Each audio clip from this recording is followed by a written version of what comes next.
Hello students, आज के इस लेक्चर में हम लोग पढ़ेंगे हिरारिकल इनहेरिटेंस के बारे में कि जावा में हम किस तरीके से हिरारिकल इनहेरिटेंस को इम्प्लीमेंट करते हैं। तो यहाँ पर हम इसका एक एग्जाम्पल प्रोग्राम देखेंगे।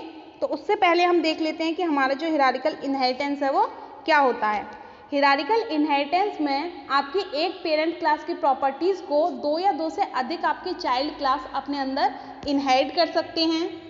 इट मीन्स हिरारिकल इनहेरिटेंस में एक पेरेंट क्लास से आप सेम टाइम पर एक से ज़्यादा चाइल्ड क्लास ड्राइव कर सकते हो। यहाँ पर हम एक डायग्राम से देख लेते हैं कि किस तरीके से हमारा जो हिरारिकल इनहेरिटेंस है उसका कॉन्सेप्ट होता है। तो यहाँ पर हमने एक पेरेंट क्लास क्रिएट की है ए, उससे हमने 3 ड्राइव क्लास क्रिएट की हैं आपकी बी, सी और डी। ये क्या है, आपकी चाइल्ड क्लास हैं जो कि क्या कर रही हैं, आपकी ए क्लास की प्रॉपर्टीज़ को अपने अंदर इनहेरिट कर रही हैं। तो इनहेरिटेंस में जब एक पेरेंट क्लास की प्रॉपर्टीज़ को कई चाइल्ड क्लास अपने अंदर इनहेरिट करती हैं तो इस कॉन्सेप्ट को हमारा हिरारिकल इनहेरिटेंस कहा जाता है। यहाँ पर अब हम हिरारिकल इनहेरिटेंस का एक प्रोग्राम देख लेते हैं किस तरीके से हम इसे प्रोग्रामिंग में इम्प्लीमेंट करते हैं। तो यहाँ पे सबसे पहले हमने एक क्लास क्रिएट की है जो कि क्या है, हमारी पेरेंट क्लास है। तो उसके लिए हम क्लास कीवर्ड का यूज़ करेंगे और उसका नाम हमने दिया है ए। उसके अंदर हमने एक मेथड डिफाइन किया है, मेथड ए, जिसके लिए यहाँ पे हमने लिखा है पब्लिक वॉइड, मेथड का नाम मेथड ए। उसके अंदर हमने एक स्टेटमेंट प्रिंट कराया है system.out.println method of class A. It means ये स्टेटमेंट हमें ये बताएगा कि ये जो मेथड है वो क्लास ए के अंदर का मेथड है। उसके बाद में हमने इस मेथड को क्लोज किया है और इसकी क्लास को क्लोज कर देंगे। इसके बाद में हमने क्लास बी क्रिएट की है जो कि एक्सटेंड कर रही है अपनी पेरेंट क्लास को ए क्लास को। ठीक है, तो यहाँ पे लिखेंगे क्लास कीवर्ड बी, हमने इस क्लास का नाम दे दिया है एक्सटेंड ए। ठीक है, अब ये इसका मतलब यहाँ पे ये हो गया, बी क्या है, आपकी चाइल्ड क्लास है जो कि ए क्लास की प्रॉपर्टीज़ को अपने अंदर एक्सटेंड कर रही है। ठीक है, उसके अंदर हमने एक मेथड बनाया है जिसको हमने नाम दिया है मेथड बी। तो इसके लिए हमने स्टेटमेंट लिखा है पब्लिक वॉइड, मेथड का नाम मेथड बी, और मेथड के अंदर भी हमने एक स्टेटमेंट यहाँ पे प्रिंट करा दिया है जो कि हमें ये बताए कि ये जो स्टेटमेंट है वो कहाँ से एक्सेस किया है हमने, मेथड बी से, जो कि किसका मेथड है, क्लास बी का। ठीक है, तो उसके अंदर स्टेटमेंट है आपका system.out.println ब्रैकेट में method of class B, method close और क्लास को क्लोज कर देंगे। उसके बाद में हमने क्रिएट किए हैं क्लास सी जो कि एक्सटेंड कर रही है क्लास ए को। ठीक है, तो ये भी आपकी एक चाइल्ड क्लास है जो कि अपनी पेरेंट क्लास को एक्सटेंड कर रही है। उसमें भी हमने एक मेथड बनाया जिसका नाम दिया है मेथड सी। तो यहाँ पे पब्लिक वॉइड मेथड सी, उसके अंदर भी एक स्टेटमेंट है system.out.println method of class C. ये मेथड हमें ये बताएगा कि ये क्लास सी का मेथड है, उसके अंदर का ये स्टेटमेंट है। यहाँ पे मेथड क्लोज कर देंगे और क्लास को क्लोज कर देंगे। उसके बाद में हमारी क्लास डी क्रिएट करेंगे हम, जो कि क्या है, ये भी आपकी एक चाइल्ड क्लास है जो कि अपनी पेरेंट क्लास को यहाँ पे एक्सटेंड करेगी। तो क्लास डी एक्सटेंड क्लास ए, इसके अंदर भी हमने एक मेथड क्रिएट किया जिसका नाम दिया हमने method D, public void method D. Method के अंदर भी एक स्टेटमेंट है system.out.println method of class D. ये डिफाइन करेगा कि ये क्या है, क्लास डी के अंदर का एक मेथड है। मेथड को क्लोज करेंगे और क्लास को क्लोज कर देंगे। उसके बाद में हमने एक क्लास क्रिएट की है जिसके अंदर हम अपने मेन मेथड को डिफाइन करने वाले हैं।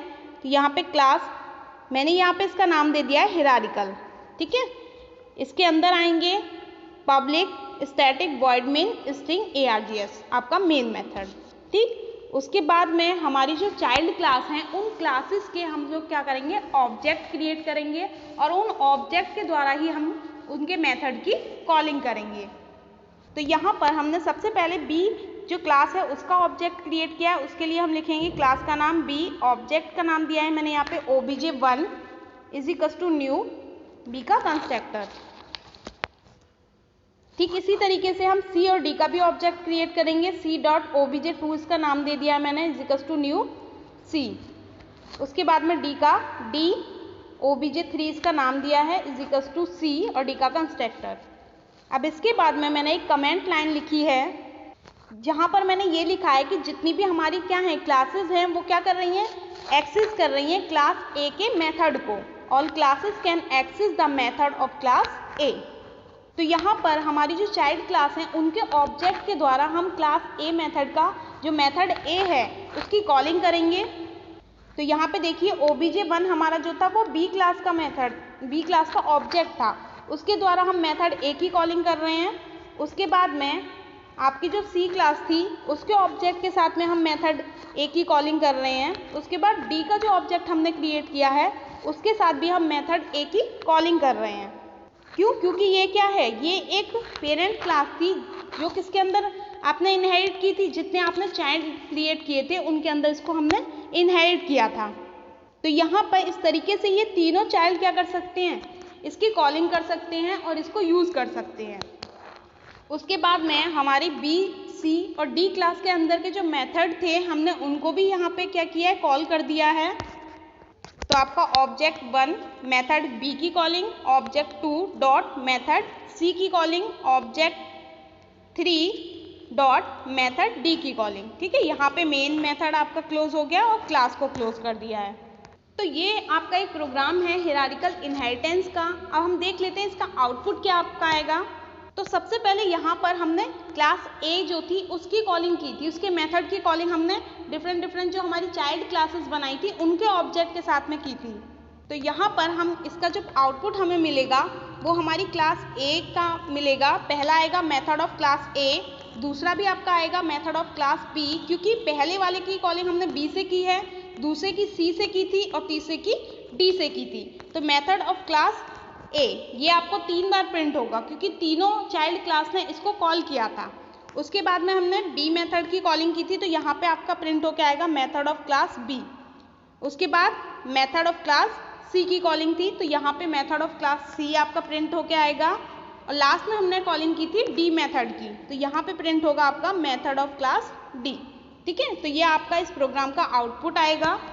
तो इस तरीके से हमारा जो हिरारिकल इनहेरिटेंस होता है उसमें हम एक पेरेंट क्लास को कई क्लासेस जो उसकी चाइल्ड क्लासेस होती हैं उनके अंदर इनहेरिट कर लेते हैं और उसके मेथड और डेटा मेंबर्स को हम एक्सेस कर सकते हैं।